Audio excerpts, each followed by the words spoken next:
Hello and welcome back to the world of mathematics. Maths की इस दुनिया में आप सभी का हार्दिक स्वागत है।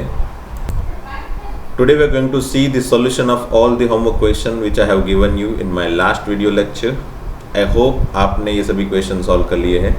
Late us see the solution of first question. मैंने कुछ 6 क्वेश्चन सॉल्यूशन के दिए थे ट्रिग्नोमेट्रिक इक्वेशन के एंड 4 MCQ दिए थे। ठीक है, तो सॉल्यूशन देखते हैं फर्स्ट क्वेश्चन का पहले। तो as you can see 4 sin theta equal to cosec theta, it means 4 sin equal to 1 by sine. सबसे पहले हमेशा ही ये याद रखो कि आपको हमेशा ही एक सिंगल फंक्शन में कन्वर्ट करने की कोशिश करनी है ना। कोसेक को 1 बाई साइन करके हमने पूरा इक्वेशन साइन के फॉर्म में कन्वर्ट कर लिया। ठीक है, तो यही कोशिश करो हमेशा ही, आपका ट्रिग्नोमेट्रिक इक्वेशन का क्वेश्चन तो ईजी हो जाएगा आराम से। So 4 sin square equal to 1, sine square equal to 1/4, hence sine theta equal to 1/2 और -1/2। ठीक है, 1/2 भी हो सकता है और -1/2 भी हो सकता है। ठीक है, अब फिर ये डायग्राम बाद में बताता हूँ। साइन थीटा की वैल्यू 1/2 है, तो 1/2 कब आएगा भाई? साइन बाय 6 के लिए। तो sine theta equal to 1/2, then sine theta equal to sine by 6। अब ये बन गया ना sine theta equal to sine alpha का फॉर्मेट। तो ये फॉर्मेट है, तो मैं थीटा क्या लिख सकता हूँ? Theta equal to k pi plus -1/k into pi by 6, k belongs to z। ये तो इजी है। ठीक है भाई, हमको अब ये तो पता ही है। अब जब नेगेटिव है तो भी हमको रूल्स तो पता ही है। नेगेटिव कब आएगा भाई साइन? तो साइन नेगेटिव आएगा थर्ड क्वार्टर में, है ना। पहले और सेकंड क्वार्टर में तो नेगेटिव नहीं होता, थर्ड क्वार्टर में नेगेटिव आएगा -1/2। तो ये एंगल कितना होगा भाई? Total angle. तो यहाँ से लेके इतना एंगल कितना होगा भाई? तो ये तो आपको पता है, यहाँ तक तो पाई है पहले, बराबर। यहाँ तक तो पाई है, फिर हमको इतना एंगल चाहिए, सिर्फ इतना, बराबर। तो वो कितना होगा? तो ये जितना होगा उतना ही एंगल यहाँ पे ये होगा, बराबर। तो यहाँ पे अगर -1/2 है तो इस तरफ +1/2 होगी, और +1/2 साइन के लिए, साइन की वैल्यू +1/2, एंगल कितना होगा भाई? पाई बाय 6। तो डेफिनेटली ये भी एंगल पाई बाय 6। ये ऑलरेडी मैंने लास्ट लेक्चर में बहुत ही क्रूड तरीके से आपको पूरा का पूरा अंडरस्टैंडिंग दिया था। सो फाइनली मेरा जो एंगल है वो क्या हो गया? पाई प्लस पाई बाय 6, है ना। ये एंगल कितना हो गया? पाई में पाई बाय 6 ऐड कर लो, तो what I can write, sine theta equal to -1/2 value कब होगी? जब एंगल, है ना, एंगल साइन के अंदर का angle pi plus pi by 6 हो, है ना। ये साइन लिखना जरूरी है भाई। कोई कोई बच्चे क्या करते हैं, ये साइन नहीं लिखते, ऐसे लिख देते sine theta equal to pi plus pi by 6, है ना। ये टोटली रॉन्ग होगा भाई। साइन थीटा की value pi plus pi by 6 नहीं है, sine theta equal to sine pi plus pi by 6, मतलब थीटा की वैल्यू ये है, थीटा की जगह हमने ये किया, बराबर। फिर फाइनली इसको सिंप्लीफाई किया 7 पाई बाय 6। फाइनली मेरे पास sine theta equal to sine alpha का फॉर्मेट मिल गया। Then what I have done, k pi plus -1/k into 7 pi by 6, k belongs to z। ये मेरा आंसर, खत्म, है ना। तो ये नहीं है, बराबर, ये नहीं है। आगे देखते चलो। Sec theta plus tan theta equal to 2 - √3। अब इस इक्वेशन को सॉल्व करने के लिए डेफिनेटली क्या करना चाहिए? तो हम तो क्या सोचेंगे मोस्टली, सेक प्लस 10 दिया है तो सेक -10 करके एक बार चालू करते हैं इक्वेशन। 2 - √3 का रेसिप्रोकल 1/2 - √3, बराबर। सेक प्लस 10 अगर 2 - √3 है तो सेक -10 क्या होगा?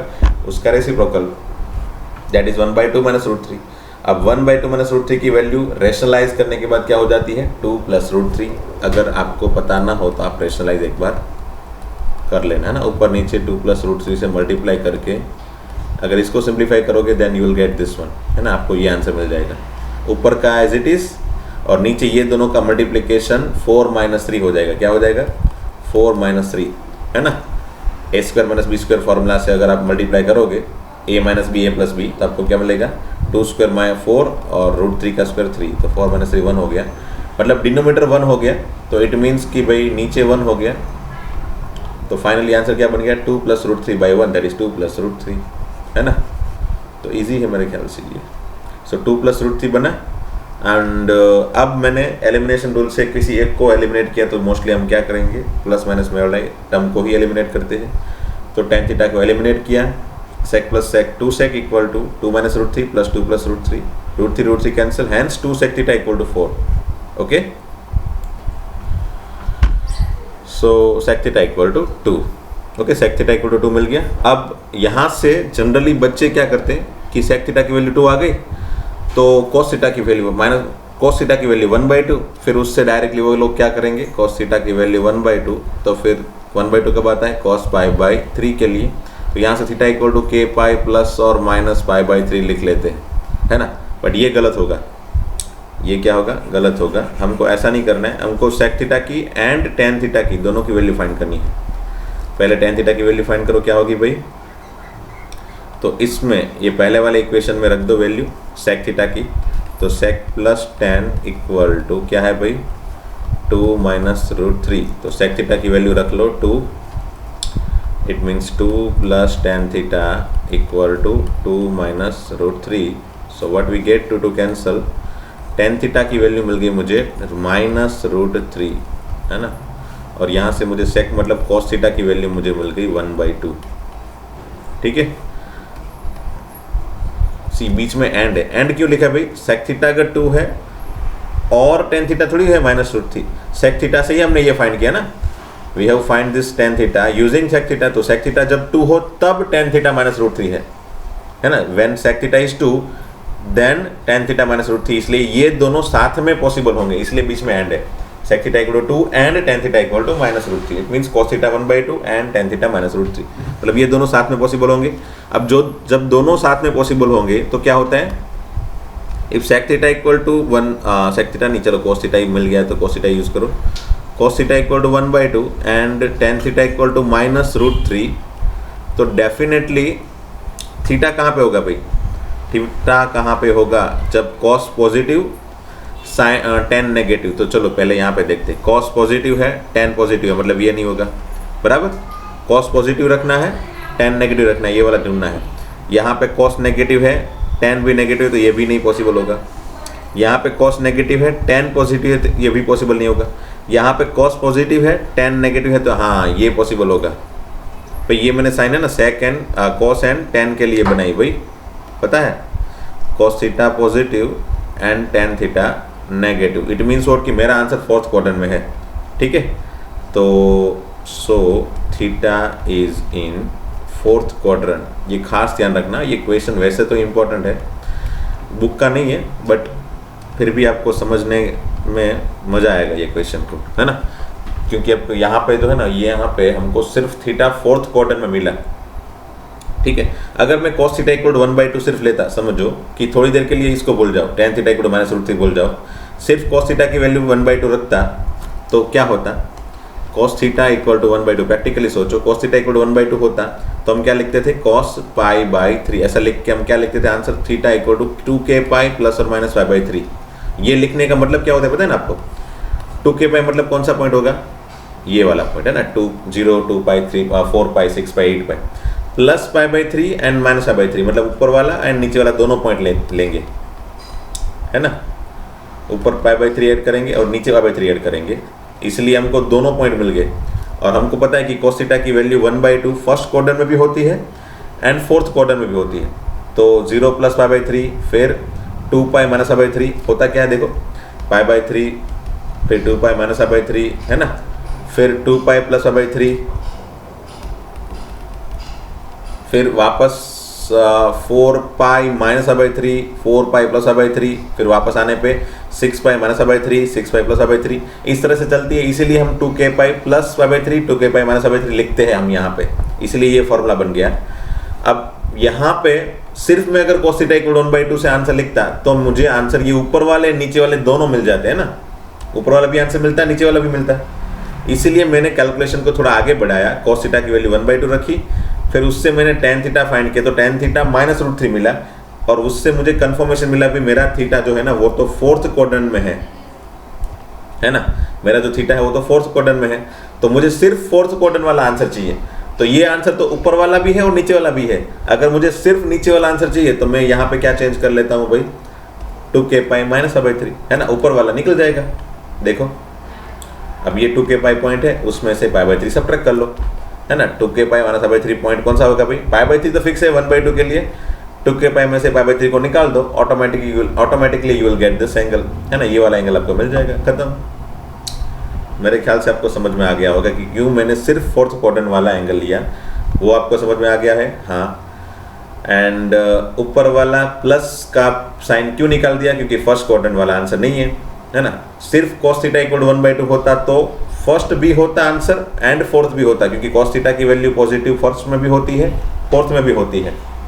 बट इस पर्टिकुलर क्वेश्चन में हमारा आंसर सिर्फ फोर्थ क्वाड्रेंट में आएगा, क्योंकि cos थीटा तो पॉजिटिव है ही, साथ में tan थीटा नेगेटिव है। तो इट मीन्स व्हाट कि cos पॉजिटिव tan नेगेटिव, तो हमारा थीटा सिर्फ फोर्थ क्वाड्रेंट में होगा। एंड अगर सिर्फ फोर्थ क्वाड्रेंट में है तो मुझे एंगल सिर्फ फोर्थ क्वाड्रेंट का ही थीटा लेना है। और सिर्फ फोर्थ क्वाड्रेंट के एंगल को लेने के लिए मैंने क्या किया, तो मैंने ये वाला एंगल, ये वाला जो एंगल है उसको डिसाइड करने के लिए मैंने सोचा कि यहाँ पे एक्चुअल में cos थीटा 1/2 है, कोई बात नहीं। और ये वैल्यू क्या है भाई, तो ये वैल्यू cos थीटा जब 1/2 होता है तो ये वैल्यू π/3 होती है ना। और ये पॉइंट क्या होगा 2k पाई, है ना। सो 2k पाई माइनस π/3 है ना। So theta equal to 2k pi minus π/3 है ना। k belongs to z। 2k pi plus था ना, वो प्लस वाला निकल गया, सिर्फ माइनस वाला बचा। So by this way we have got our answer. ठीक है, ये क्वेश्चन अच्छा था, मतलब ट्विस्टेड था। यहाँ से जनरली स्टूडेंट ट्विस्ट हो जाते हैं, मतलब यहाँ से वो लोग दो आंसर लेके आ जाते हैं और वहाँ से वो लोग कंफ्यूज हो जाते हैं। इसलिए ये क्वेश्चन थोड़ा ट्विस्टेड है, जिसमें स्टूडेंट को ये सब कुछ सोचना पड़ता है ना। आगे बढ़ते हैं, चलो। Third question, sine square minus cos equal to 1। Definitely मुझे पता है आप लोग ने क्या किया होगा। मैंने क्या बताया था वो सब लेक्चर में कि भाई सबको एक ही फंक्शन में एनी हाउ पॉसिबल हो तो कन्वर्ट करो। तो डेफिनेटली कोस को साइन में कन्वर्ट करना इजी नहीं रहेगा, है ना। अच्छा है उससे कि साइन स्क्वायर को ही 1 माइनस कॉस स्क्वायर करके पूरा इक्वेशन कॉस में ले लो, है ना। तो 1 minus cos square theta minus cos theta equal to 1/4, है ना। तो फाइनली इसको मैं क्या लिख सकता हूँ भाई, 4 को इस तरफ भी लेके चला जाता हूँ। पहले चलो इसको सिंप्लीफाई कर लेते हैं। 1 minus cos square minus cos theta, चलो 4 minus 4 cos square theta minus cos theta. 4 को उस तरफ लेके गया, है ना। 4 को मैं एलसीएम में क्रॉस मल्टीप्लाई कर दिया एंड 4 एंड 1 मिलके और उस तरफ सब कुछ लेके जाने पे, क्योंकि ये -4 है, प्लस 4 कोस को थीटा हो जाएगा, उस तरफ जाएगा तो सब कुछ माइनस कोस थीटा बन जाएगा प्लस कोस थीटा। अच्छा मैंने यहाँ पे भी 4 लगाना था, क्यों 4, तो ये plus 4 cos theta and 1 minus 4 which is -3 equal to 0। ठीक है, चलो फैक्टराइज कर लो।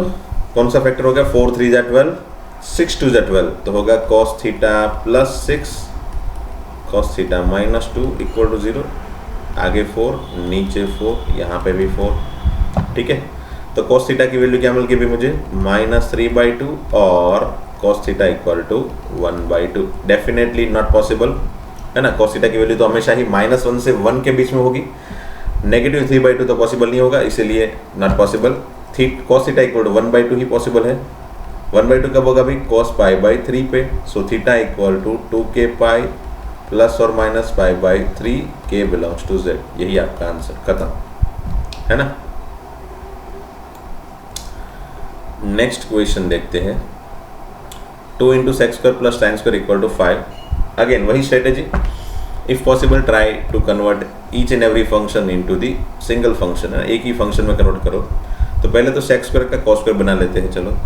2 times 1/cos square theta plus sine square theta को, चलो ये साइन स्क्वायर थीटा को cos स्क्वायर में कन्वर्ट करना अच्छा रहेगा या फिर ये cos स्क्वायर को साइन स्क्वायर में, तो बेटर है कि न्यूमरेटर में ही चेंज करते हैं, है ना, ताकि इतनी ज़्यादा दिक्कत ना हो। फिर डिनोमिनेटर में चेंज करोगे, बड़ा टर्म नीचे लाओगे, फिर उसको क्रॉस मल्टीप्लाई करोगे, वो सब ज़्यादा, वैसे हो तो जाता है सब कुछ, है ना, दोनों से हो जाएगा। उसको cos स्क्वायर से साइन स्क्वायर में इसको लेके गए तो भी हो ही जाएगा, बट बेटर है कि न्यूमरेटर में चेंज करते हैं और सब कुछ cos स्क्वायर में कन्वर्ट कर लेते हैं। ठीक है, तो मैंने क्या किया, sec स्क्वायर का 1/cos स्क्वायर और ये साइन स्क्वायर का 1 माइनस cos स्क्वायर कर दिया। Now what we can do, सिर्फ एलसीएम का ही काम बाकी रहा। ओके, तो 2 इंटू ये 1 plus cos square theta minus cos raise to 4, है ना, नीचे क्या हो गया भाई, cos square theta equal to 5। Okay, इस ब्रैकेट के अंदर जो है उसको मैंने क्रॉस में ये cos स्क्वायर भेज दिया, फिर ये cos स्क्वायर को मैं ये यहाँ पे भेजूंगा और ये 2 को अंदर मल्टीप्लाई कर लूँगा, तो क्या हो जाएगा भाई, 2 + 2 cos square theta -2 cos raise to 4 theta equal to 5 cos square theta. अब सब टर्म एक साथ में cos स्क्वायर वाले साथ में रख देते हैं। ये 2 है भाई 2, ये 2 term 2 cos square 5 cos square को साथ में रखेंगे और इसको भी सबको उस तरफ लेके चलते हैं, चलो, है ना। उससे फ़ायदा क्या होगा, ये -2 cos का पावर जो 4 है ना वो प्लस हो जाएगा, क्योंकि वो फर्स्ट टर्म होगा ना हमारे इक्वेशन का, मैक्सिमम पावर वाला टर्म है तो उसको प्लस रखना ही अच्छा रहता है। फिर ये 5 cos square -2 cos square which is +3 cos square, -2 equal to 0. Once we got every time once we got the equation in form of any other function, but वो कुछ polynomial function जैसा होगा, उसमें अगर 4 पावर 2 पावर है तो by quadratic बोला जाता है ना, बाई क्वाड्रेटिक। अगर 2 पावर 1 पावर होता तो फिर सिर्फ क्वाड्रेटिक बोला जाता। यहाँ पे cos स्क्वायर और ये cos होता तो ये cos के फॉर्म में क्वाड्रेटिक इक्वेशन है, बट यहाँ पे 4 पावर एंड 2 पावर है तो वो cos के फॉर्म में बाई क्वाड्रेटिक इक्वेशन है। अब बाई क्वाड्रेटिक इक्वेशन के लिए मोस्टली क्या करो कि आप cos स्क्वायर को इसको क्वाड्रेटिक में कन्वर्ट कर लो, तो बेटर है कि भाई cos स्क्वायर को आप t एज्यूम कर लो थोड़ी देर के लिए, ताकि आपको कंप्लीटली मस्त क्वाड्रेटिक इक्वेशन दिखाई दे, है ना। So let us do it. 2 है ना, cos स्क्वायर को मैंने t लिया तो cos to 4 का क्या हो जाएगा, t square plus 3t -2 equal to 0, ताकि ये इजी दिखाई दे, है ना। अब ये 2 2 जा 4 और ये हो गया t + 4 t -1, आई होप 4 1 जा -4, ये ओके चलो, और आगे 2 मल्टीप्लाई, नीचे 2 और यहाँ पे भी 2, ठीक है। सो t इक्वल टू -2 और t इक्वल टू 1/2, ठीक है। t मतलब क्या है, cos स्क्वायर, तो cos स्क्वायर इक्वल टू -2 और cos square theta equal to 1/2।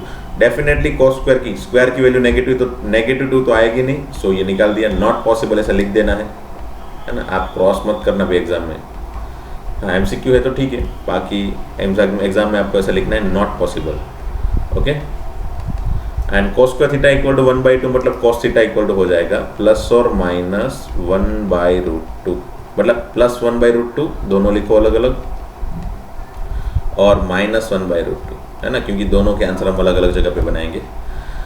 अब cos थीटा की वैल्यू 1/√2 कब होगी भाई, तो जब cos π/4 हो तब, तो थीटा इक्वल टू क्या हो जाएगा भाई, 2k पाई प्लस और माइनस π/4, ठीक है।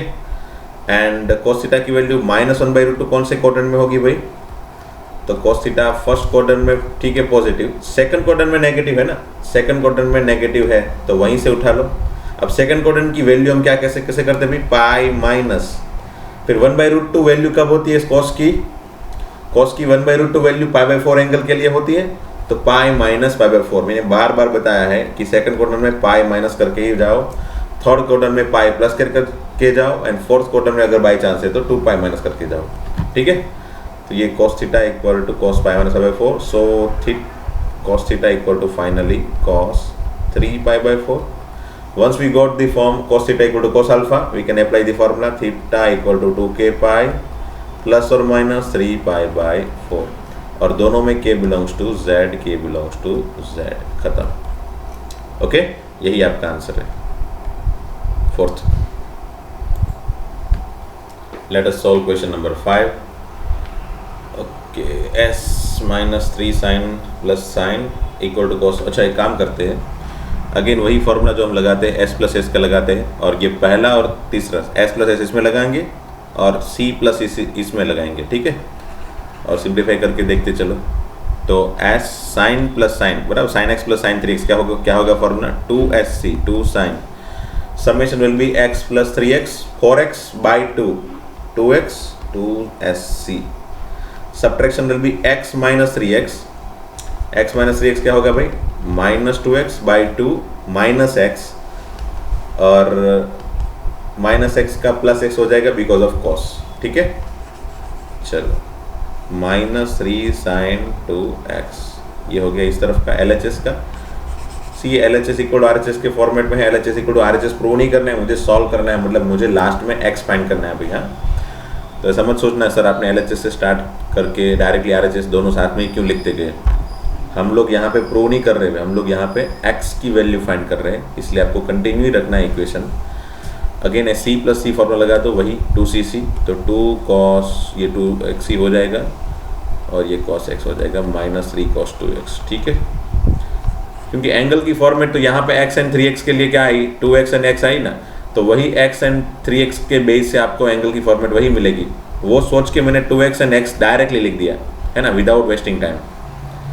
ये हिंट होती है जिससे आप आपकी स्पीड बढ़ा सकते हो। ओके, चलो अब यहाँ पे कॉमन क्या निकला भाई, sin 2x कॉमन और इसमें cos 2x कॉमन। ठीक है, तो निकाल दो। चलो sin 2x कॉमन निकला तो बचा क्या भाई, 2 cos x -3 equal to again cos 2x common, तो 2 cos x -3। ठीक है, तो ये 2 cos x -3 तो कैंसिल हो जाएगा, है ना। और जब भी कुछ कैंसिल करो ना सामने LHS RHS में, जब भी कुछ कैंसिल करो तो हमेशा ही क्या करो कि उसके इक्वल टू 0 करके एक पॉसिबिलिटी लिख लो, बराबर, एक पॉसिबिलिटी लिख लो, बराबर। अब इसका रीज़न क्या है वो तो वैसे भी थोड़ी लंबी स्टोरी है, ज़्यादा लंबी स्टोरी नहीं है, बट अभी फिलहाल नहीं दिखाऊंगा, चलो बाद में सोचेंगे। लाइव लेक्चर फिजिकल क्लासरूम में ऐसा है तो शांति से सोचेंगे। वैसे ऐसी सिचुएशन तो बहुत बार आएगी 11th-12th में, बट उसके इक्वल टू 0 ले लेंगे। वैसे मैंने आगे भी कभी कभार एक आध बार बता दिया हो तो अच्छी बात है, बट अगर नहीं बताया हो तो उसको बाद में सोचते हैं। उसके इक्वल टू 0 सोचेंगे, फिर बीच में लिखेंगे और, बराबर। 2 cos x -3 जो उसको मैंने कैंसिल किया उसके इक्वल टू 0 लिखा। हमेशा ही याद रखो जिसको कैंसिल करो उसके इक्वल टू 0 लिखो, और फिर कैंसिल करके जो भी टर्म बचेगा उसको लिखो, sin 2x equal to cos 2x। ठीक है, तो यहाँ से मुझे क्या मिला भाई, cos x इक्वल टू 3/2। वैसे ये तो कंडीशन पॉसिबल नहीं हुई, बट बाई चांस पॉसिबल हो जाती तो रह जाती ना, मतलब बाई चांस समझ लो यहाँ पे 2 cos x -1 होता, 2 cos x -1 को मैं कैंसिल करता तो ये 2 cos x -1 इक्वल टू 0 अगर नहीं लिखता तो क्या होता, 2 cos x -1 इक्वल टू 0 से क्या बना, cos x इक्वल टू 1/2। तो cos x इक्वल टू 1/2 तो पॉसिबल है, तो उससे जो भी हमको आंसर मिलने वाले होते वो नहीं मिलते ना, क्योंकि हम लोग ने तो कैंसिल करके उसको उड़ा ही दिया, है ना, उसको उड़ा ही दिया। छोटा सा सोचो कि अगर ये इसकी वैल्यू 0 है तो भी ये सेटिस्फाई हो जाएगा ना, इसके लिए मैं इसको यहाँ पे 0 बना रहा हूँ, बहुत ज़्यादा बड़ा रीज़न है नहीं, बराबर। 2 cos x -3 इक्वल टू 0 रखूँगा, 2 cos x -3 इक्वल टू 0 रखूँगा, तो ये sin 2x into 0 equal to cos 2x into 0 हो जाएगा। तो क्या हो जाएगा, ये 0 इक्वल टू 0 हो जाएगा, तो सेटिस्फाई हो गया ना, 0 इक्वल टू 0 सेटिस्फाई हो गया, LHS RHS इक्वल हो गया। तो पर्टिकुलरली अगर मैं इसकी वैल्यू 0 रखता हूँ तो ये सेटिस्फाई हो रहा है, मतलब ये 0 पॉसिबल है, इसीलिए मैं इसको हमेशा ही लिखता हूँ, है ना। बट कैंसिल करने पे ना हमेशा अगर हम लिखते नहीं, अगर कैंसिल कर देते और हम नहीं लिखते हैं इसको, तो इस पर्टिकुलर कंडीशन से जो भी हमको फाइनली आंसर मिलने वाला होता है वो नहीं मिलता। सो ऑलवेज याद रखो कि जब भी आप कैंसिल करो हमेशा ही उसके इक्वल टू 0 करके एक बार सोच लो, ठीक है। फिर sin 2x equal to cos 2x, तो cos को इस तरफ नीचे लेके गया मैं, क्या बना, sin 2x by cos 2x equal to 1। So ये बन जाएगा, हमेशा ही ऐसा करो जब भी sin theta equal to cos theta बने ना, तो cos थीटा को sin के नीचे लेके जाओ, tan बना लो, है ना, tan बना लो, tan 2x इक्वल टू 1 बना लो। अब tan 2x इक्वल टू 1 बन गया तो मुझे पता है, आपको भी पता है, 1 कब आती है वैल्यू tan की, π/4 पे। अब वही सिचुएशन आ गई, देखो tan x equal to tan alpha, मतलब tan something equal to tan something, तो जो भी आगे है उसके equal to k pi plus alpha. So x equal to 2 divide करने पे k π/2 plus π/8, k belongs to z। यही आपका आंसर है, खत्म। Okay, next question, 2 sin square plus √3 cos theta plus 1 equal to 0। Again first step is what, क्या करो, हमेशा ही इस इक्वेशन को देख के सोचो, सिंगल वेरिएबल है क्या, नहीं, साइन स्क्वायर है, कॉस है, अलग अलग वेरिएबल है, एक सिंगल वेरिएबल में कन्वर्ट करो भाई। किसको कन्वर्ट करना चाहिए भाई, तो साइन स्क्वायर को ही डेफिनेटली कन्वर्ट करना चाहिए ना, 1 minus cos square theta plus √3 cos theta plus 1 equal to 0। तो ये बन गया 2 minus 2 cos square theta plus √3 cos theta plus 1 equal to 0। सबको उस तरफ भेजो ताकि ये -2 cos स्क्वायर जो फर्स्ट टर्म है मैक्सिमम पावर वाला वो पॉजिटिव हो जाए, या फिर उसकी जगह ऐसा भी सोच सकते हो कि सबको एक साथ में नेगेटिव से मल्टीप्लाई कर दो, है ना, तो ये नेगेटिव से मल्टीप्लाई होकर ये पॉजिटिव 2 cos स्क्वायर बन जाएगा। ये √3 cos थीटा नेगेटिव हो जाएगा, और ये 2 + 1 3 जो है, 2 + 1 जो 3 है +3, वो नेगेटिव से मल्टीप्लाई होकर -3 हो जाएगा। या फिर सबको उस तरफ लेके गया और ऐसा सोच के भी मैंने ये इक्वेशन लिख दिया है ना। आप कुछ भी कर सकते हो, एनी हाउ आपका आंसर वही आएगा। चलो, ये cos थीटा के फॉर्म में एक क्वाड्रेटिक मिला, बट मुझे यहाँ पे √3 मिल रहा है भाई, है ना। अब √3 मिल रहा है तो हम कैसे करते हैं भाई इसको सॉल्व?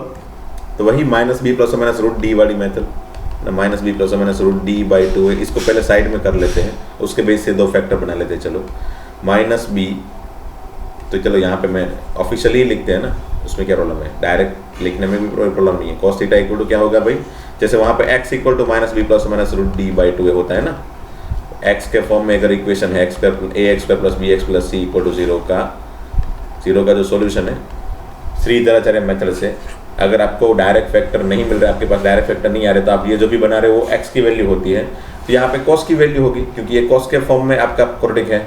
ठीक है, तो ये मत भूल जाना भाई, आप क्या बना रहे हो भाई, x नहीं बना रहे हो भाई, यहाँ पे cos थीटा के फॉर्म में है तो cos थीटा की वैल्यू बना रहे हो यूजिंग दैट फॉर्मूला। कौन सा फॉर्मूला है वो? ठीक है, इसके फॉर्मूला से। चलो वैल्यू रख देते हैं इसके अंदर, -b मतलब माइनस प्लस √3 प्लस और माइनस √b², तो 3 -4ac, a मतलब 2, c मतलब -3, डिवाइडेड बाय 2a, 2 2 जा 4। ठीक है, so cos theta equal to √3 plus और माइनस अंडर रूट के अंदर 3 माइनस प्लस 4 3 जा 12 2 जा 24 प्लस 3 27 अंडर रूट ऑफ 27/4। ठीक है, that is equal to √3 plus और माइनस √27 मतलब 9 3 जा 27 ना, तो 9 बाहर निकलेगा 3 ठीक है, 3 डिवाइडेड बाई 4। अब √3 प्लस 3 एंड √3 माइनस 3 तो cos थीटा की वैल्यू 2 मिल गई ना। एक कौन सी, √3 प्लस 3 मतलब √3 एंड 3 का addition, that is 4√3/4। So cos theta equal to √3 और √3 एंड 3 का subtraction which is -2√3/4 which is cos theta equal to -√3/2। अच्छा, cos थीटा की √3 मतलब अप्रोक्सीमेटली वैल्यू होती है 1.7, तो डेफिनेटली 1.7 डजंट बिलोंग्स टू -1 से लेके 1, सो नॉट पॉसिबल, है ना। √3 वैल्यू तो पॉसिबल ही नहीं होगी क्योंकि वो -1 से 1 के बीच में नहीं है। So finally cos theta equal to -√3। अब cos थीटा नेगेटिव √3 कब आता है भाई? cos थीटा की वैल्यू, थीटा कौन सा होगा, तो अगेन याद करो, cos थीटा कब नेगेटिव होता है भाई? सेकंड क्वाड्रेंट में, बराबर। √3/2 कब आती है वैल्यू उसकी? √3/2 वैल्यू आती है π/6 एंगल के लिए, है ना। तो यहाँ पे π/6, तो यहाँ पे भी π/6, तो फाइनली आंसर क्या बना भाई? π - π/6। सेकंड क्वाड्रेंट का आंसर है π - π/6। So cos theta equal to cos 5 π/6। Once we got this format cos theta equal to cos alpha, उसके बाद ही फॉर्मूला लगा हुआ है ना, theta equal to 2k pi plus और minus 5 π/6 k belongs to z। यही आपका आंसर, खत्म। ओके, नेक्स्ट एमसीक्यू है। चलो 4 एमसीक्यू बचे अभी। 7 नंबर, the set of value of x for which this equation equal to 1 is. अब x की वैल्यू फाइंड करनी है। वैसे ये क्वेश्चन देख के मोस्ट प्रोबेबली स्टूडेंट क्या लिखते हैं पता है? जो पहले स्टूडेंट करते हैं वो लिखता हूँ मैं। तो ये इसको देख के तो तुरंत आइडिया ऐसा आता है कि भाई ये तो फॉर्मूला है tan 3x - 2x = 1 का, है ना। देखो ट्राई करो, tan अल्फा माइनस बीटा का फॉर्मूला क्या होगा? tan alpha - tan beta by 1 + tan alpha tan beta = 1 हो गया। अच्छी बात है। चलो, तो यहाँ से पहले ये लिख लिया। अब 3x - 2x तो हो जाता है 1x मतलब tan x = 1। अब tan x = 1 देख के मोस्टली क्या करते हैं हम लोग? tan π/4 करते हैं। तो x = क्या लिख देते हैं? k pi plus π/4 k belongs to z। Option C is your answer, खत्म। बट रॉन्ग है ये, है ना। क्या है? रॉन्ग है। अब ऐसा क्यों है रॉन्ग? तो फिर सी हमारे पास आंसर अगर बनेगा तो यही बनेगा, मैक्सिमम यही बनेगा, है ना। तो ये कौन कौन से पॉइंट है भाई? k पाई प्लस π/4 मतलब पाई प्लस पाई बाई 4 होगा या फिर ओनली पाई बाई 4 होगा, है ना। कौन कौन से पॉइंट होंगे देखो, ये वाला, ठीक है, ये वाला पाई बाई 4 होगा, या फिर पाई प्लस पाई बाई 4 ये वाला होगा, या फिर 2 पाई प्लस पाई बाई 4, या फिर 3 पाई प्लस पाई बाई 4, या फिर मतलब इसी तरह के पॉइंट, है ना, हमेशा इसी तरह के पॉइंट आएंगे। अब समझ लो मैंने कोई भी एक आध पॉइंट रख लिया, चलो एक पाई बाई 4 भी रख लिया, कोई एक आध पॉइंट मैं कंसिडर कर लेता हूँ, k इक्वल टू 0 रख के ये पॉइंट कंसिडर कर रहा हूँ, बराबर। अब x इक्वल टू जो मिला मुझे for k equal to 0, x equal to क्या मिला मुझे पाई बाई 4, तो 2x क्या होगा भाई पाई बाई 2, 3x क्या होगा 3 पाई बाई 4, ठीक है, चलो कोई बात नहीं। तो ये 2x की वैल्यू जो मुझे मिली ना पाई बाई 2, उससे tan 2x क्या मिलेगा मुझे, अगर 2x पाई बाई 2 है तो tan 2x क्या मिलेगा इनफाइनाइट, मतलब नॉट डिफाइंड, है ना, नॉट डिफाइंड, डेफिनेटली इनफाइनाइट मतलब नॉट डिफाइंड, है ना, वो तो डिफाइंड नहीं है tan 2x की वैल्यू पाई बाई 2 पे, है ना, इनफाइनाइट है इसलिए। So ultimately if x equal to pi by 4 then tan 2x is not defined, क्योंकि x equal to pi by 4 है तो definitely 2x equal to pi by 2 होगा, and 2x equal to pi by 2 होगा तो tan 2x undefined हो जाएगा। So if x equal to pi by 4 tan 2x यहाँ पे तो कहीं पे नहीं दिख रहा है, बट जो क्वेश्चन है ना उसमें तो दिख रहा है ना भाई। मुझे क्या बोला गया है, ये क्वेश्चन को सेटिस्फाई करे ऐसी x की वैल्यू फाइंड करो, तो मैंने x की वैल्यू फाइंड की पाई बाई 4, है ना, ये लास्ट में ये मिला, उससे मुझे k की अलग अलग, जैसे मैं k की value k belongs to z होता है ना, तो k की वैल्यू मैंने 0 रखी तो तुरंत मुझे k x equal to pi by 4 मिला, बट पाई बाई 4 रखने पे 2x पाई बाई 2 होता है, और 2x की वैल्यू मुझे यहाँ पे रखने पे ये वाली चीज, ये वाला टर्म तो डिफाइन ही नहीं हो रहा है। अगर ये डिफाइन नहीं हो रहा तो मतलब ये इक्वेशन डिफाइन नहीं होगा। सो x की वैल्यू पाई बाई 4 चलेगी नहीं, है ना। अब कोई बंदा बोलेगा sir x equal to pi by 4 निकाल दो, मतलब k इक्वल टू 0 निकाल दो, तो यहाँ पे z माइनस 0 कर दो, ऐसा भी नहीं है भाई, ऐसा भी नहीं है, क्योंकि अगर आपको k इक्वल टू 1 भी सोचा जाए, अगर आपके पास k इक्वल टू 1 भी लिया जाए, अब कोई भी ले लो, अगर बाई चांस हमने k इक्वल टू 1 लिया तो क्या मिलेगा आपको, x equal to k equal to 1 लेने पे पाई प्लस पाई बाई 4 मतलब 3 पाई बाई 4 होगा ना, 3 पाई बाई 4, ठीक है चलो, तो उससे 2x क्या मिलेगा भाई आपको 3 पाई बाई 2। अब 2x अगर 3 पाई बाई 2 है, डेफिनेटली tan 2x क्या होगा भाई अनडिफाइंड, क्यों, क्योंकक्योंकि 3 बाई 2 कौन सा पॉइंट है भाई, नीचे वाला पॉइंट, वहां पे भी tan अनडिफाइंड है, वहां पे भी tan क्या है अनडिफाइंड है। सो अल्टीमेटली वो भी पॉइंट पॉसिबल नहीं होगा, है ना। तो k इक्वल टू 1 के लिए भी नहीं चलेगा, आप k इक्वल टू 2 लेके भी देखना, 3 लेके भी देखना, you will get always tan 2x undefined, है ना। That is why tan 2x undefined आ रहा है x की सभी अलग अलग वैल्यू के लिए, तो tan 2x हमेशा ही डिफाइंड नहीं हो रहा है, इसलिए x की ये कोई वैल्यू तो पॉसिबल नहीं होगी। अब ये कोई पॉसिबल होगी नहीं तो फिर कोई भी पॉसिबल नहीं होगी, है ना, इसलिए आपका आंसर 5 है, इसका आंसर क्या है 5, है ना, क्योंकि मैक्सिमम अगर पॉसिबल होता तो ये होता, इसके सिवा तो कोई पॉसिबल है नहीं, है ना, इसके सिवा तो कोई पॉसिबल है नहीं, इसलिए आपको ये वाला आंसर जो आपका दिख रहा है ना वो नहीं आएगा, आपका आंसर 5 आएगा, ठीक है। क्योंकि ये जो आंसर बन रहा है ना आपका डायरेक्टली उस आंसर से जो भी आपके x मिले वो सभी x जो है ना उसको लेके मैं अगर इक्वेशन को डिफाइन करने जाऊंगा तो tan 2x हमेशा ही अनडिफाइन आ जाता है। तो इसका क्या फ़ायदा भाई, मुझे तो फाइंड करना है x की वो सभी value, set of all value of x for which this equation equal to 1। अब x की मैं वैल्यू रखूँ और इक्वेशन ही डिफाइन ना हो तो फिर अनडिफाइन इक्वल टू 1 तो नहीं लिख सकता ना। That is why I just need to put, I cannot take x equal to this all value so that this one, so that x should be 5, okay। इसलिए मैंने जब लास्ट लेक्चर में मैंने ये क्वेश्चन दिया था ना तब बोला था कि ये क्वेश्चन थोड़ा ट्विस्टेड है, मे भी अगर हो जाए आपसे, आपके दिमाग में ये सब कुछ आ जाए तो अच्छी बात है, नहीं आए तो फिर आपको सोचना पड़ेगा ये सब कुछ, है ना। कभी कभी ऐसा होता है, जैसे जैसे प्रैक्टिस करोगे ना आप, अगर सोचते होगे कि भाई सर ये तो हमको कैसे पता रहेगा कब करना है कब नहीं करना है, तो वो तो प्रैक्टिस से ही पता चलता है। और इस तरह की क्वेश्चन की प्रैक्टिस करोगे तो ही आपको आइडिया आएगा ना कि भाई आपको 10 वाले क्वेश्चन हो और आपको इस तरह के क्वेश्चन दिए हो तो हमेशा ही क्या करो कि एक बार इक्वेशन के अंदर भी रख दो, क्योंकि 10 अनडिफाइंड जैसा होता है। cos थीटा sin थीटा वाले क्वेश्चन में ऐसी प्रोबेबिलिटी नहीं आएगी, क्यों, क्योंकि cos थीटा sin थीटा तो हमेशा ही डिफाइन होता है, उसकी वैल्यू तो -1 से 1 के बीच में ही आएगी।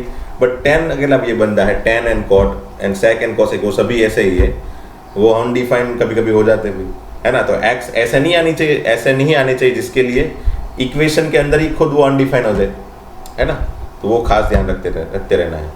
ओके, नेक्स्ट क्वेश्चन देखते हैं, चलो नंबर 8। अच्छा, number of solution of the equation, ये जो इक्वेशन है इसके नंबर ऑफ सॉल्यूशन फाइंड करना है इस इंटरवल में ना। हम जनरली फाइंड करते हो क्या करते हैं, इन जनरल फाइंड कर लेते हैं, बट हमको सिर्फ ये इंटरवल में चाहिए भाई, ध्यान रखना। और सिर्फ नंबर ऑफ सॉल्यूशन चाहिए, we don't need exact solution, कौन कौन से वो नहीं चाहिए, कितने सॉल्यूशन वो चाहिए बस। तो वो तो इजी रहेगा काम अगर आपको पता चल रहा है कैसे करना है तो, है ना। देखते हैं चलो कैसे करेंगे। सबसे पहला काम कौन सा होगा, इसको फैक्टराइज करने का, क्योंकि साइन के फॉर्म में कंप्लीटली एक्वाड्रिक है। तो 3 sin square minus 7 sin x plus 2, 3 2 जा 6, 6 1 जा 6, है ना। तो sin x minus 6 sin x minus 1 equal to 0।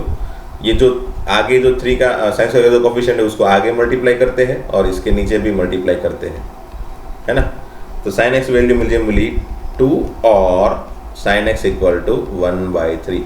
अब कोई बंदा सोचेगा sir sin x equal to 1/3 तो कोई ऐसे नॉन x के लिए तो है नहीं, मुझे x की वैल्यू फाइंड करनी पड़े तो कौन सी करूँ, क्योंकि मेरे पास तो sin x की कौन सी वैल्यू 3 ही है, 1/2 1/√3/2। तो अब मैं x कैसे फाइंड करूँ, तो मैं बोलूँगा भाई x तो फाइंड ही नहीं करना है, मुझे तो सिर्फ नंबर ऑफ x फाइंड करने हैं, कितने सॉल्यूशन आएंगे वो फाइंड करने हैं, है ना। तो चलो देखते हैं sin x इक्वल टू 1/3 कब आता है, यूनिट सर्कल के अंदर ही जाएंगे हम हमेशा ही।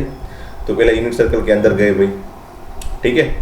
और यूनिट सर्कल के अंदर क्या सोचा मैंने, sin x इक्वल टू 1/√3 कहाँ पे आता है भाई, तो एक तो ये फर्स्ट क्वाड्रेंट में आएगा 1/√3 एंड सेकंड क्वाड्रेंट में आएगा 1/√3, ठीक है। अब मैं x इक्वल टू 0 से लेके 5π तक चलता हूँ, कितने एंगल कितने पॉइंट आएंगे वो देखने मुझे, बराबर। पहले मैंने 0 से स्टार्ट किया मेरा सफ़र, 1 पॉइंट मिला मुझे, बराबर, 1 पॉइंट, दूसरा पॉइंट मिला, बराबर, पहला पॉइंट मिला, समझ लो कोई भी एक पहला पॉइंट मिले, मुझे मिला थीटा x की कुछ वैल्यू मिल गई, कौन सी मिली वो उससे कोई मतलब नहीं है, x एक मिल गया मुझे 0 से π/2 के बीच में, जहाँ पे sin x 1/3 हो। फिर सेकंड क्वाड्रेंट में एक मुझे पॉइंट मिल गया जहाँ पे भी अगेन sin x 1/3 हो, बराबर। फिर मैं आ गया पाई के पास, बराबर, याद रखना पाई के पास पहुँचा 3π/2, फिर आ गया 2π के पास, अगेन मुझे पहुँचना है 5π तक पे, याद रखना 0 से लेके 5π तक पहुँचना है। अब मैं यहाँ पे पहुँचा 2π तक, फिर आगे बढ़ा, अगेन ये तीसरा पॉइंट, 2π से लेके उसके आगे ये जो 5/2 है ना, वो अगेन फर्स्ट क्वाड्रेंट में वो पॉइंट तो बनेगा ही।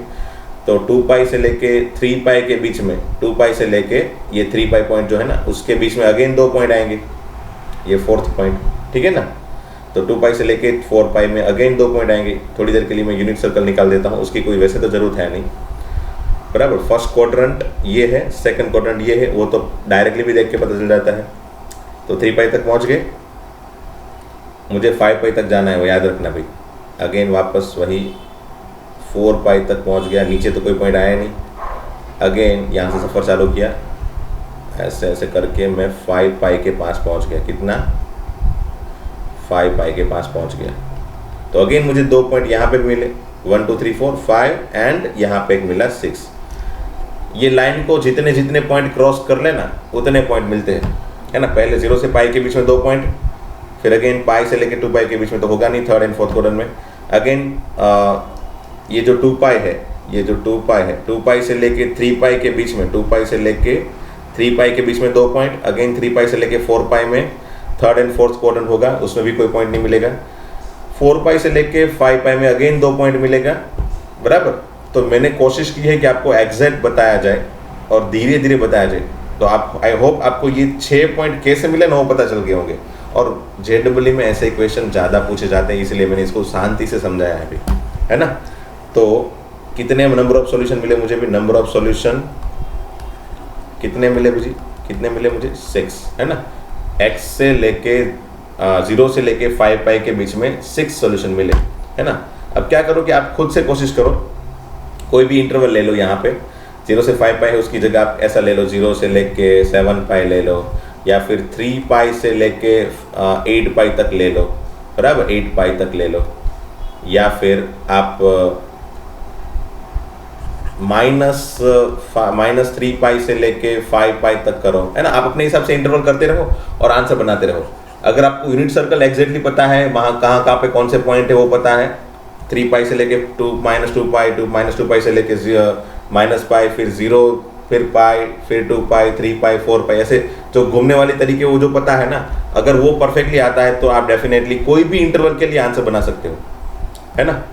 तो आई होप इसमें कोई दिक्कत नहीं होगी और मेरे ख्याल से ये आपका आंसर परफेक्टली आगे होंगे, है ना। इसमें आप कोई दूसरा इंटरवल लोगे तो अभी आपका आंसर आ जाएगा, और कोशिश करना, है ना, कोशिश करना। ओके, ये छोटा सा क्वेश्चन है, general solution of cos 2 theta equal to cos square theta minus sin square theta. Okay, ये तो क्या है, आइडेंटिटी है, ये तो हमको पता है। बाई चांस उन लोग ने आइडेंटिटी दे दी cos 2 theta equal to cos square minus sin square, तो सोचो कि इसमें थीटा क्या क्या हो सकता है भाई। तो आइडेंटिटी जब भी हो ना तो हम generally theta belongs to r लिख लेते हैं, बराबर। बट एक चीज याद रखना, कोई बात नहीं r लिख सकते, बट याद रखना कि जो r की सभी वैल्यू के लिए ये सब फंक्शन तो डिफाइन है ना। बाई चांस ये समझ लो, हमने वो याद हो तो ये वाली आइडेंटिटी जब बताई थी मैंने, सेक्स को थीटा इक्वल tan को थीटा इक्वल टू 1, तो ये भी एक आइडेंटिटी है, बट वहां पे थीटा बिलोंग्स टू r नहीं होता। मैंने वहां पे भी बताया था कि एक्चुअल में तो r ही होगा, बट कोई कोई पॉइंट है जिसके लिए तो खुद tan theta and sec theta define ही नहीं होते, इसलिए वो वाले पॉइंट निकाल देने मुझे, है ना। तो यही मेरा थीटा होता है, इस पर्टिकुलर थीटा की वैल्यू के लिए ये फंक्शन डिफाइन होता है ना। तो ये आइडेंटिटी अगर मुझे पूछ ली कि भाई इसका सॉल्यूशन फाइंड कर लो, तो मुझे सॉल्यूशन ये वाला मिलेगा। सॉल्यूशन मतलब ऐसे थीटा जिसके लिए इक्वेशन सेटिस्फाई हो, तो ऐसे थीटा कौन से होंगे, ये वाले। सो अल्टीमेटली ये भी एक आइडेंटिटी है जिसमें जनरली मैं देख के थीटा देख के तो आर ही कर लेता हूं, बट उसके बाद सोचता हूं कि भाई आर वैल्यू रखने पे कोई प्रॉब्लम तो नहीं है ना भाई, कोई फंक्शन ऐसा तो नहीं है कि जिसकी वजह से वो इक्वेशन अनडिफाइन हो, तो नहीं। ये कॉस तो हमेशा ही डिफाइन होता है, कॉस थीटा हमेशा डिफाइन होता है, साइन थीटा भी हमेशा ही डिफाइन होता है, एंड cos 2 थीटा भी हमेशा ही डिफाइन होगा। So theta belongs to r is your answer, general solution यही हो गया ना, ये हमेशा ही इस पर्टिकुलर थीटा के लिए डिफाइन होता है। तो थीटा कुछ भी रख लो, ये इक्वेशन सेटिस्फाई होगा। थीटा समझ लो 1 रख लिया, सेटिस्फाई हो जाएगा, क्योंकि ये तो पूरा इक्वेशन है ना, पूरा सॉरी आइडेंटिटी है ना, ये तो इक्वेशन नहीं है, आइडेंटिटी है ना। चलो, तो ये थीटा बिलोंग्स टू r हो गया। तो कभी भी आपको आइडेंटिटी मिल जाए, आपको कोई दूसरा फॉर्मूला दे दे, समझ लो tan 2 theta equal to 2 tan theta by से 1 माइनस tan स्क्वायर थीटा, तो थीटा बिलोंग्स टू r लिख सकते हो, बट r मत लिखना भाई। थीटा बिलोंग्स टू r लिखने पे क्या हो जाता है, ये इक्वेशन सभी वैल्यू के लिए डिफाइन नहीं होगा। tan थीटा कौन कौन से निकाल देने होते हैं, 2k प्लस 1/2 निकाल देने होते हैं, और दूसरा एक tan थीटा इक्वल टू 1 भी निकालना होता है, जिसकी वजह से ये 0 नीचे हो जाएगा। सो tan थीटा 1 भी नहीं होना चाहिए। So theta should not be multiple of π/2, मतलब कौन सा होगा, k पाई प्लस π/4, है ना। अगर tan थीटा इक्वल टू 1 है तो थीटा इक्वल टू क्या होगा, यही होगा ना solution, theta equal to k pi plus π/4 होगा ना। तो अगर नहीं है तो यहाँ पे निकाल दो, तो इसको भी निकालना पड़ेगा r में से, एंड दूसरा कौन सा होगा भाई, हाँ बस यही, और उसी बेस से आप tan 2 थीटा भी डिफाइन कर सकते हो, क्योंकि tan 2 थीटा भी 2 theta belongs to r minus, हाँ तो ये भी इसके अंदर आ जाएगा। ओके, तो वो सब कुछ आपको देख के करना है भाई, ये सब कुछ आपको देख के करना है भाई। आपका इक्वेशन भी डिफाइन हो, और थीटा की सब वैल्यू भी आ जाए, एनी हाउ आपका इक्वेशन डिफाइन करना होना चाहिए बस उस आइडेंटिटी में। ओके, आगे बढ़ते हैं, चलो। The number of point of intersection of 2y equal to 1, the number of point of intersection of 2y equal to 1 and y equal to sin x। तो जब भी ऐसे इक्वेशन दिया हो ना भाई, आप क्या करो, एंड -2 पाई से लेके 2 पाई आप ग्राफ बना लो। बेस्ट तरीका है ग्राफ बनाने का, है ना, क्योंकि कोई ज़रूरी नहीं है भी यहाँ पे क्या है, यहाँ पे वैसे ग्राफ नहीं बनाओगे, डायरेक्ट करोगे तो भी चल जाएगा, बट ग्राफ बनाओगे तो भी अच्छा रहेगा, है ना। क्योंकि क्वेश्चन में यहाँ पे sin x की जगह मैंने अगर log x वगैरह कुछ दूसरा फंक्शन ले लिया तो ग्राफ बनाने में ही अच्छा रहता है। बट बाई चांस ये तो सभी ट्रिग्नोमेट्रिक है, तो डायरेक्ट भी कर सकते हो। जैसे अगर समझ लो y इक्वल टू 1/2 मिला यहाँ पे, और यहाँ पे y equal to sin x है, तो दोनों को कंपेयर कर लिया, sin x इक्वल टू 1/2। अब sin x इक्वल टू 1/2 हो, ऐसे x फाइंड करने इस पर्टिकुलर इंटरवल में, ठीक है। तो मैं अगेन का किसके पास गया भाई, यूनिट सर्कल के पास गया, बराबर। यूनिट सर्कल के पास, अगर यूनिट सर्कल नहीं भी ड्रॉ करना है तो भी चल जाएगा। हमने चालू किया -2 पाई से लेके -π, फिर -π से 0 बराबर, फिर 0 से π एंड π से 2π। ठीक है, इसमें sin x की वैल्यू 1/2 कब आती है भाई? तो एक तो फर्स्ट क्वार्टर में और सेकंड क्वार्टर में। तो कितने पॉइंट मिले मुझे भाई? 4, है ना। एक तो -2π से लेके -π में 2 पॉइंट मिलेंगे, फिर अगेन नीचे नहीं आएगा, अगेन 0 से लेके π में 2 पॉइंट मिलेंगे मुझे। ठीक है, तो मेरे पास 4 पॉइंट आए, तो नंबर ऑफ इंटरसेक्शन 4 होंगे। कितने? 4। बस यही तरीका है, ये बेस्ट तरीका है। अगर आपको ये तरीका यूज़ नहीं करना है then what you can do, आप क्या कर सकते हो? ग्राफ ड्रॉ कर सकते हो, है ना। तो ग्राफिकली कैसे किया जाए, चलो वो भी तरीका दिखा देता हूँ। ये फर्स्ट मेथड हो गई, और सेकंड मेथड में ग्राफ करना है तो इस दोनों के ग्राफ बनाओ। y = sin x का ग्राफ बनाया समझ लो मैंने, तो sin x का तो ग्राफ मेरे ख्याल से आपको पता होगा कैसे बनाना है। ये sin x का 0 से स्टार्ट करके ऐसे करके बनाओ, है ना। -2π से लेके 2π तक बनाना है तो एटलीस्ट आप इतना तो बना ही लो, बराबर। ये -2π से लेके +2π तक के पॉइंट आ गए, ये π और ये -π। ठीक है, और ये मैंने ऊपर नीचे कर दिया है, कोई बात नहीं, बराबर। बट ये पॉइंट जो है ना, ये पॉइंट जो है वो 1 है। ठीक है, 1, ये जो पॉइंट है वो 1 है मैक्सिमम, और यहाँ पे -1 है। ओके, और दूसरा क्या होगा? ये मैंने sin x का ग्राफ बना लिया। और दूसरा y = 1/2 का ग्राफ, तो y हमेशा ही 1/2 हो। y मतलब y एक्सिस के अंदर 1/2 यहाँ पे, और हमेशा ही 1/2 मतलब ये वाला। ठीक है, ये वाला, ये हमेशा ही 1/2 होता है। देखो, इसमें कोई भी पॉइंट ले लो आप, इसका y तो हमेशा ही 1/2 होगा। ये पॉइंट लोगे y 1/2, ये पॉइंट लोगे इसका y कोऑर्डिनेट 1/2, ये पॉइंट का भी y कोऑर्डिनेट 1/2, है ना। कोई भी पॉइंट लो इस लाइन का कोई भी पॉइंट ले लो, उसका y कोऑर्डिनेट 1/2 ही होता है, इसलिए y = 1/2 इक्वेशन को ऐसे ही ड्रॉ किया जाता है। खैर वो ज़्यादा हम ज्योमेट्री स्ट्रेट लाइन वाले चैप्टर में पढ़ेंगे, बराबर। जब भी y कांस्टेंट हो तो वो जो कांस्टेंट पॉइंट है ना, उससे आप हॉरिजॉन्टल लाइन बना लो। ये आपको याद रखने का पहले हिंट दे देता हूँ। ठीक है, जब भी समझ लो y = से 5 है, y = 5 का ग्राफ बनाना है तो क्या करो कि आपके x एक्सिस y एक्सिस वाले में से 5 में से एक हॉरिजॉन्टल लाइन बना लो, बराबर। ये x एक्सिस है, ये y एक्सिस है, तो y = 5 पॉइंट में से एक हॉरिजॉन्टल लाइन बना लो। This is y = 5। ये इक्वेशन हो गया y = 5 का। समझ लो y = -1 का आपको ग्राफ बनाना है, तो -1 पॉइंट में y = -1 जहाँ पे हो वहाँ पे एक हॉरिजॉन्टल लाइन बना लो, वो हमेशा ही y = -1 का ग्राफ है। ठीक है, अब ये देखो, ये दोनों graph, the number of point of intersection of this two, बराबर।